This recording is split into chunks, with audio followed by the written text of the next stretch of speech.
Hello मेरे प्यारे प्यारे दोस्तों। आप सभी कैसे हो? आज हम फिर आपके लिए एक बहुत अच्छी कहानी लेकर आए हैं। आज की कहानी 3 मछलियों की है। तो चलो अब शुरू करते हैं आज की कहानी। एक नदी के किनारे उसी नदी से जुड़ा एक बड़ा जलाशय था। जलाशय में पानी गहरा होता है, इसलिए उसमें काई तथा मछलियों का प्रिय भोजन जलीय सूक्ष्म पौधे उगते हैं। ऐसे स्थान मछलियों को बहुत रास आते हैं। उस जलाशय में भी नदी से बहुत सी मछलियां आकर रहती थी।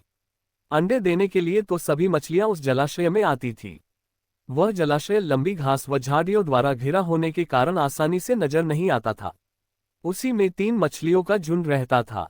तीनों मछलियों में एक का नाम अन्ना, दूसरी का नाम प्रत्यु और तीसरी मछली का नाम यद्दी था।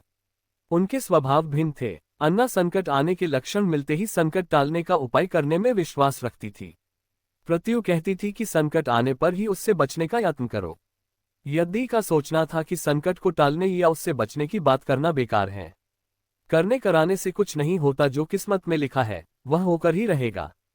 एक दिन शाम को मछुआरे नदी में मछलियां पकड़कर घर जा रहे थे। बहुत कम मछलियां उनके जालों में फंसी थी, अतः उनके चेहरे उदास थे। तभी उन्हें झाड़ियों के ऊपर मछलीखोर पक्षियों का झुंड जाता दिखाई दिया।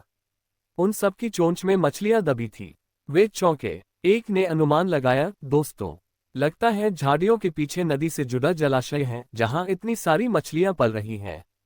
मछुआरे खुश होकर झाड़ियों में से निकलकर जलाशय के तट पर आ गए और ललचाई नजर से मछलियों को देखने लगे। एक मछुआरा बोला, आहा, इस जलाशय में तो मछलियां भरी पड़ी हैं। आज तक हमें इसका पता ही नहीं लगा। दूसरा बोला, यहाँ हमें ढेर सारी मछलियां मिलेंगी। तीसरे ने कहा, आज तो शाम घिरने वाली है, कल सुबह ही आकर यहाँ जाल डालेंगे। इस प्रकार मछुआरे दूसरे दिन का कार्यक्रम तय करके चले गए। तीनों मछलियों ने मछुआरे की बात सुन ली थी। अन्ना मछली ने कहा, बहनों, तुमने मछुआरों की बात सुन ली। अब हमारा यहाँ रहना खतरे से खाली नहीं है। खतरे की सूचना हमें मिल गई है। समय रहते अपनी जान बचाने का उपाय करना चाहिए। मैं तो अभी ही इस जलाशय को छोड़कर नहर के रास्ते नदी में जा रही हूँ। उसके बाद मछुआरे सुबह आए, जाल फेंके मेरी बला से।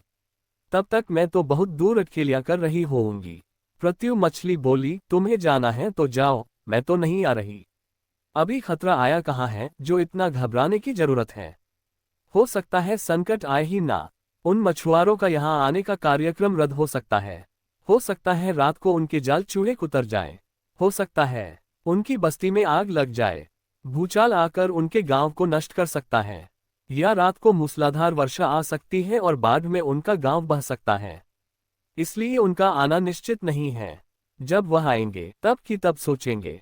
हो सकता है मैं उनके जाल में ही न फंसूं। यद्दी ने अपनी भाग्यवादी बात कही, भागने से कुछ नहीं होने वाला है। मछुआरों को आना है तो वह आएंगे। हमें जाल में फंसना है तो हम फंसेंगे। किस्मत में मरना ही लिखा है तो क्या किया जा सकता है। इस प्रकार अन्ना तो उसी समय वहां से चली गई। प्रत्यु और यद्दी जलाशय में ही रही। सुबह हुई तो मछुआरे अपने जाल को लेकर आए और जलाशय में जाल फेंकने लगे और मछलियां पकड़ने लगे। प्रत्यु ने संकट को आए देखा तो जान बचाने के उपाय सोचने लगी। उसका दिमाग तेजी से काम करने लगा। आसपास छिपने के लिए कोई खोखली जगह भी नहीं थी।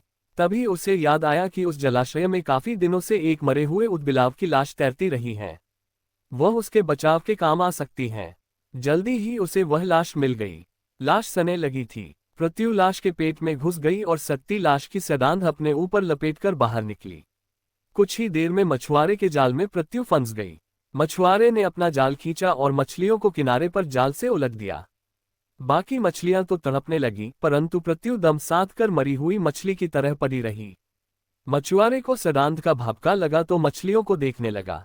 उसने निश्चल पड़ी प्रत्यु को उठाया और सूंघा, ये तो कई दिनों की मरी मछली है, सड़ चुकी हैं। ऐसे बड़बड़ाकर बुरा सा मुंह बनाकर उस मछुआरे ने प्रत्यु को जलाशय में फेंक दिया। प्रत्यु अपनी बुद्धि का प्रयोग कर संकट से बच निकलने में सफल हो गई थी। पानी में गिरते ही उसने गोता लगाया और सुरक्षित गहराई में पहुंचकर जान की खैर मनाई। यद्दी भी दूसरे मछुआरे के जाल में फंस गई थी और एक टोकरे में डाल दी गई थी। भाग्य के भरोसे बैठी रहने वाली यद्दी ने उसी टोकरी में अन्य मछलियों की तरह तड़प तड़प कर प्राण त्याग दिए। तो इस कहानी से हमें ये सीख मिलती है, भाग्य के भरोसे हाथ पर हाथ धरकर बैठे रहने वाले का विनाश निश्चित है। हमें कभी भाग्य के भरोसे नहीं बैठना चाहिए। आपको हमारी ये कहानी कैसी लगी, हमें कमेंट करके जरूर बताएं। ऐसी ऐसी कहानी सुनने के लिए हमारे चैनल को सब्सक्राइब करके बेल की घंटी जरूर बजाएं। कहानी सुनने के लिए धन्यवाद। आपका जीवन मंगलमय हो। मिलते हैं एक और नई कहानी के साथ।